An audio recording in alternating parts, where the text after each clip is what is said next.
5-star wide receiver recruit Mike Matthews chooses the Tennessee Volunteers over your Clemson Tigers. Is it a big deal or no big deal? I'm going to tell you next on the Locked On Clemson podcast. You are Locked On Clemson, your daily podcast on the Clemson Tigers. Part of the Locked On Podcast Network, your team every day.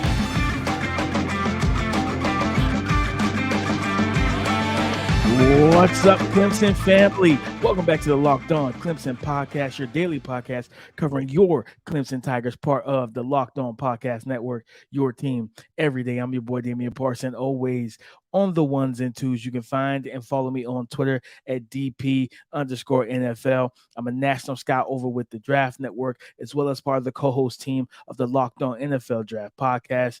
Guys, thank y'all for making Locked On Clemson your first listen every day.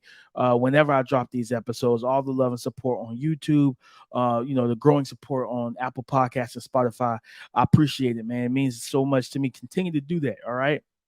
I'm trying to get the YouTube channel to 1,000 subscribers. So will you be the 1,000 subscriber? Go ahead and hit the subscribe button, as well as hit the bell notification. And on the audio side, go subscribe, download, share, leave a 5-star review for your boy, and continue to support the podcast. So we're almost there for college football. But guys, we have a fun show lined up for you. 3-star 2024 offensive lineman received an offer this week from your Clemson Tigers. We're going to talk about him and his game.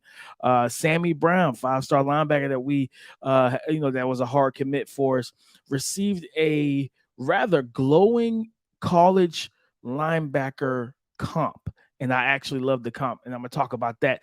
But kicking it off, 5-star wide receiver athlete Mike Matthews had Clemson in his final schools. And what did he do?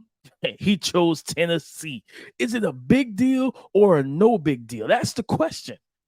The answer is it's no big deal. And I know that yes, it would have been great to have this kid on the team and have him commit to the team.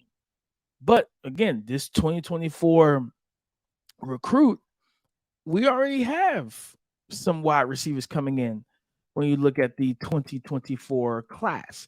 So it's like, it's a little different than where, it was a little bit more, I guess you could say not panic, but a little bit more frustration with losing some of the top offensive linemen. But when you look at who I've talked about already, 5-star Bryant Westco, right? Wide receiver, 4-star TJ Moore. Like when you got those two guys, and then of course, getting the 4-star tight end doesn't hurt as well. It helps a lot. So when you look at it and you just think about, okay, yeah, it would have been great to have Mike Matthews 100%, especially because wide receiver has been wide receiver has been something that a position that Clemson has kind of struggled with. It's been like a little bit of a struggle in terms of recruiting and getting the right athletes and separators and so forth and so on. But they're making headway. They're Cole Turner, Antonio Williams, Antonio.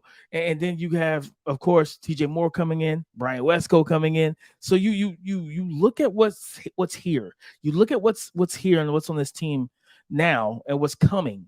With the 2024 class, I feel good about it because Cole Turner and Antonio are both young receivers, right? So they'll be the veterans when these two young 4- and 5-star recruits jump on the campus next year. Still got Adam Randall as well. So no, it's no big deal. It's no big deal because we still have firepower. And again, 4-star Christian Banteker getting a 4-star talented athletic tight end. Oh yeah, that makes everything that puts everything more into a bucket where you just feel good about. Like you should feel good about it. Right? Well, yes, when you strike 0 for 3 on 4 potential 5-star offensive linemen, yeah, that stings a little bit.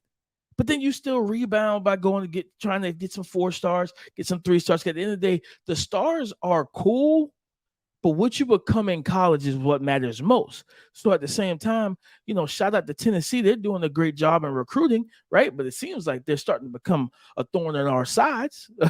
There's been a little bit of chatter between the two fan bases since the college football bowl game. back in January, right? Or whatnot at the end of the season. So, it's been some little chatter. I feel like the college football should schedule their games at the NFL and just say, you know what? No, this is storyline stuff. This is money making stuff. Let's put, or maybe week 5. Let's put Clemson versus Tennessee, and let's go ahead and let this grudge match get itself going. But nonetheless, man, when you look at, yes, like I said, Mike Matthews, athletic, really good receiver. We're just really good athlete, right? Like, because I think he plays both receiver and DB. But at the same time, you ask yourself, all right, man, like, does losing out on him really hurt us that much? No. Because when you can bring, like, again, you bring in the Bryant Westco, 6'2", 170. You bring in a TJ Moore that's going to help at 6'2", 180. So you got already NFL height at the receiver position, but also both of those guys are good athletes.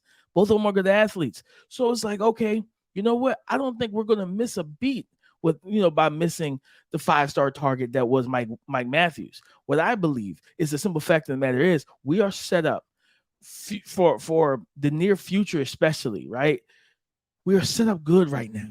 We're good right now with the receivers. I'm good with what we have, and I'm telling you guys, I'm not worried. I don't want y'all, and I want to discuss it. I don't want you guys to be worried, right?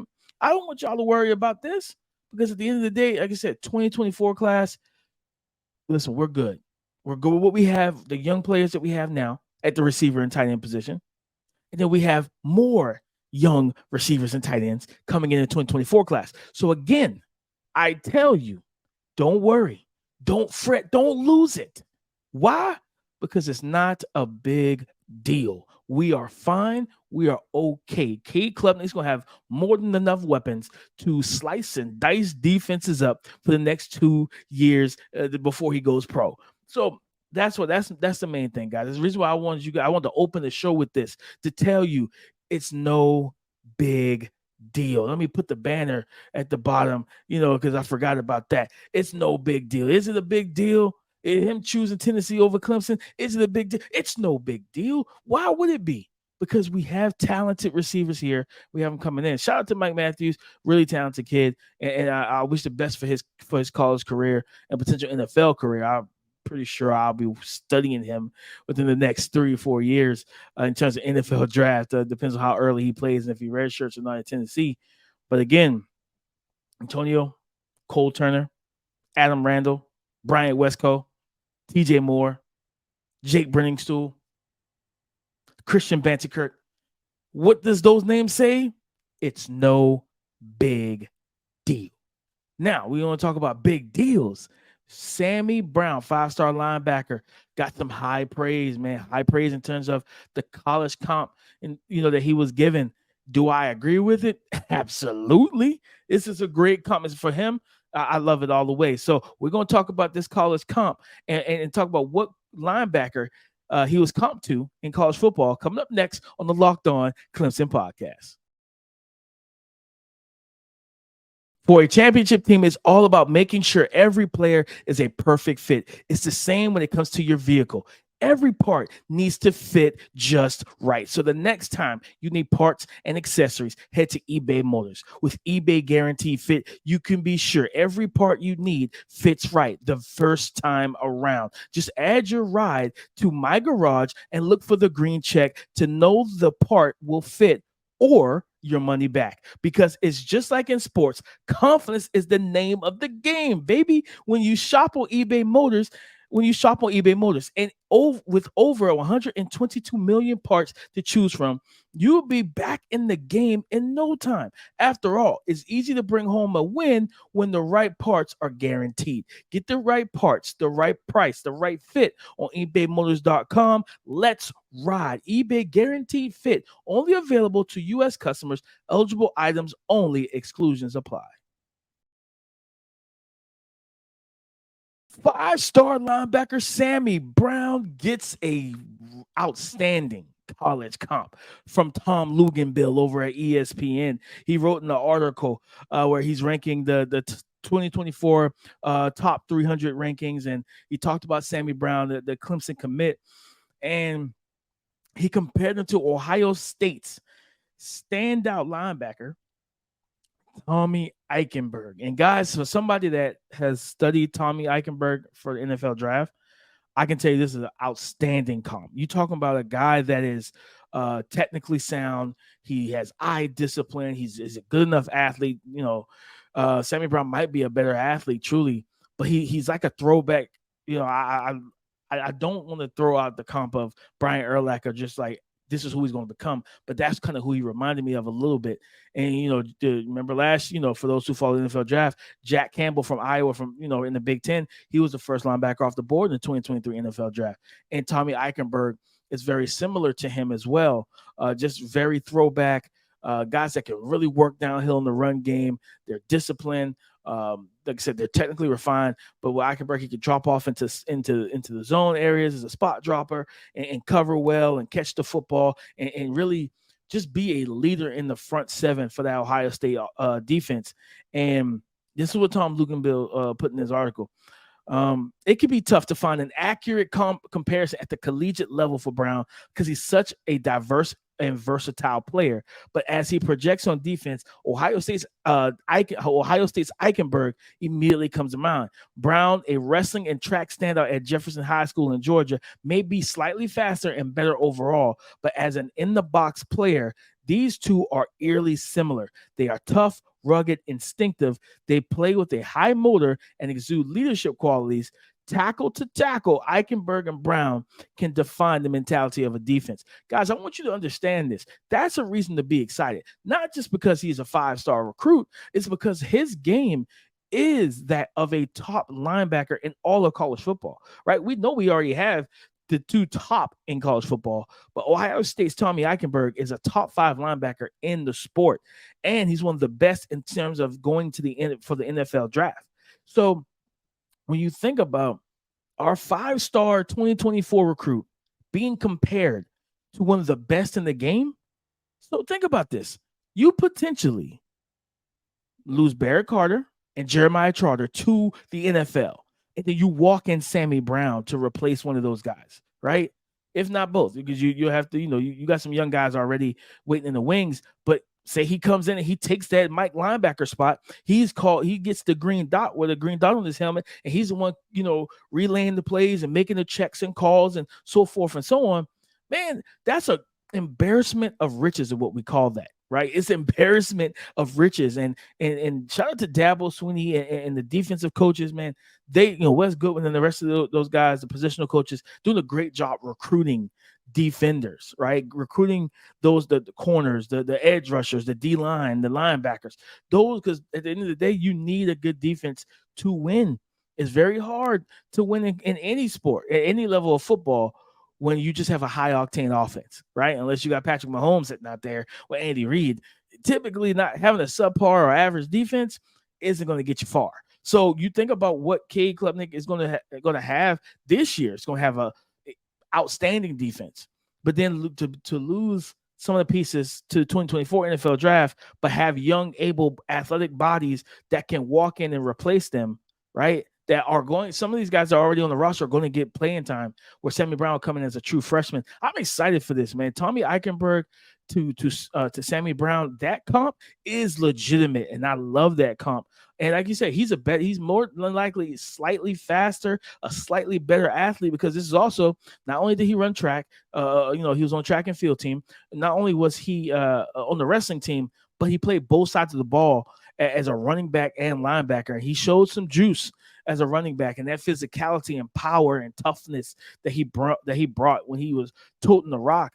He brings that on the defensive side of the ball as well. So you think about blitzing him through the A gaps, mugging up, walking up on the outside shoulder of the center, and attacking getting vertical, getting downhill, and attacking the face of the quarterback, getting in his face and trying to disrupt timing, force error throws, right? Force him to throw the ball away on 3rd and 12, or force him to throw it into coverage because he's just panicking because some guys don't handle pressure the right way, right? But not only that, being able to stuff the run, and if he can develop into the player that Tommy Eichenberg is, with his high instincts and his discipline and his toughness and everything else, but be a better athlete, this kid more than likely will solidify himself not just as one of the best linebackers in college football, not just the top linebacker for your Clemson Tigers, but as one of the top NFL draft prospects at the linebacker position. So this is something to be excited about. This is something to be happy about, guys. Tommy Eichenberg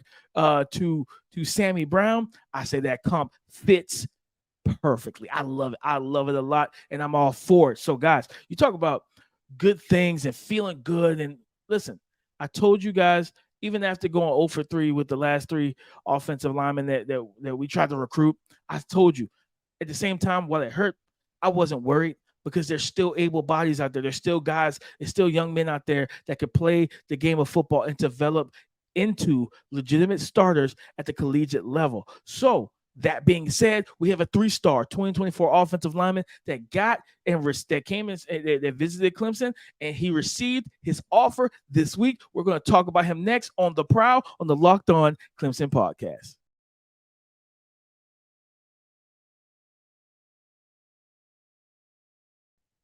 On the Prowl, your Clemson Tigers remain on the prowl for 2024 recruits, and we have a 3-star interior offensive lineman by some that they received an offer this week from your Clemson Tigers. Elijah Thurman from Hinesville, Georgia, for the 2024 class.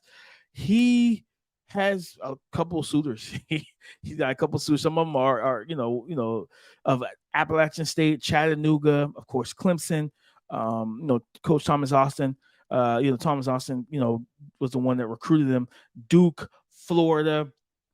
So he has some good, UCF, Wake Forest. He's got a few that are definitely in the purview and that are in pursuit of this young man. But when you look at him, he's 6'3", let's say at 265.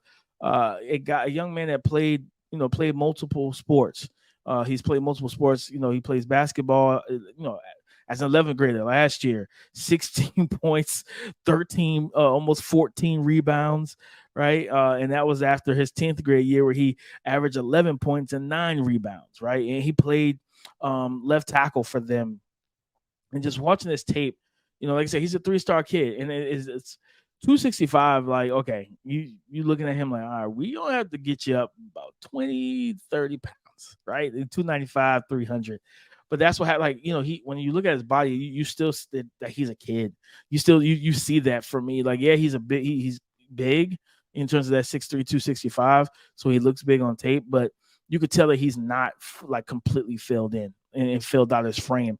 And with that, like that's a good thing, right? So now you know that, all right, he bulks up when he gets to a college system and a college weight room that puts you in the position where he bulks up, he gets stronger, he gets more physical, fills out that frame. And now he's, like I said, 285, 295, 300 by the time he's about junior, senior year. And now you're cooking with him. And he's watching this tape, what I took away from it was he's already strong. Right, it looks like he got good functional arm length and wingspan. Footwork is solid in terms of quickness and being able to drop vertically. But I could see why some sites have him as an interior offensive lineman. I absolutely could see why, because the foot speed, I think most of them have him as an interior offensive lineman, but the foot speed is not it's not the greatest, right? So you think about having to deal with these twitchy, explosive edge rushers in college football. Yeah, he's more than likely going to be kicked inside. But I think if that arm length continues to grow out, if he does gain another inch, because these kids they don't stop growing typically to 2021, 20 to 21 years old. So like he has, when he hits that grown man, body and full growth spurt, he could be 6'4", 310, and looking like a top NFL draft prospect. But nonetheless, like, coming in and receiving that offer on July 18th, earlier this week, that's big. Because again, yes, you got Ronan O'Connell. We're still waiting on another interior offensive lineman who I think was a 3-star that I talked about, last week. But getting this kid, and at the moment, of course, 1.com does their prediction machine. They had Florida as a 48.6% favorite, with UCF coming in at 22.3% and Wake Forest at 19.1%. But I believe that is prior to the full offer and visit and all that stuff. With Clemson, Clemson is down on the like 1.4% chance. But again, that's their mock machine. That's their prediction machine. It's not a do or die thing. Like we know that recruits, it looks like, okay, well, 85% of the time it's going to this guy. Like this guy's going here, and then next thing you know, he drops that tweet. Yeah, he goes somewhere else. So while I appreciate those at one.com, I'm not relying on that machine any longer in terms of where a player might go, where a player should go. But one thing I do believe is that this is a young man that we have, having him on the roster in terms of recruiting. I think that's a really good thing, because again, being able to bring him in, get him to where he needs to be, right? And this is his 21st offer. That he's gotten. Our offer was a 21st offer, and this is a kid that he's made multiple. And this is why I feel like I said, I'm not worried about that mock draft, that prediction machine more so, because he's had multiple stops at like Dabo Swinney's camp. So clearly, there's some reason that it is something there, and I think that now, like, you keep that up, and he continues to build that relationship out with the positional coaches, the offensive line coach, and just Dabo Swinney in general. I think that this is an opportunity for him to close the deal and just add some more talent. Like I said, he's strong, decent footwork, good, functional arm length. I think that he, working inside where he has closer and tighter quarters to cover, it's going to be better for him. It's going to, be much better for him. Main thing of Justin to complain interior offensive line on college football level is simply, hey, what exactly do you do when it pertains to handling, like how quickly do you adjust to the timing and quickness of the interior defensive lineman? But nonetheless, I like the kid's game. I see why he's a 3-star.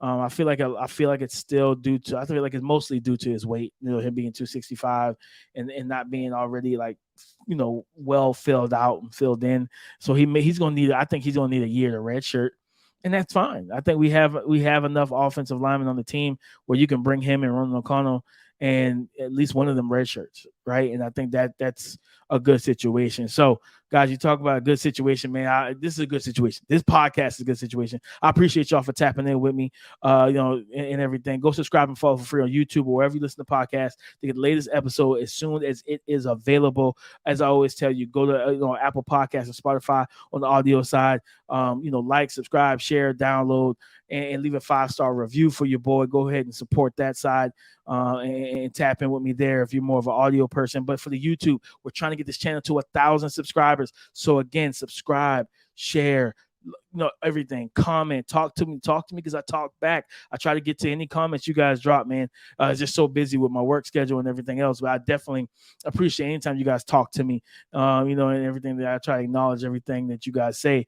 But also hit the bell notification after you subscribe so that you are notified every time I drop a podcast, so that hey, it's time to talk some Clemson Tiger football, right? Okay, listen. It's Happy Friday, man. It's the weekend. Y'all have a great weekend. Be blessed. Be blessed. Stay healthy and stay safe out there. And we're gonna reconvene on Monday, guys. So we're gonna talk about more recruiting on Monday. We're getting closer to camp. Like I said, I'm still working to try and get some offensive linemen on the show. And hopefully I can try to square that away next week and bring some of that content for you, give you the inside look for the trenches in this new Garrett Riley offense, man. But in terms of Twitter, you know what you can do. You can find and follow me there, DP_NFL. All right. Talk to me because I talk back. Come and join the conversation again tomorrow on the Locked On Podcast Network. Your team every day. Go Tigers.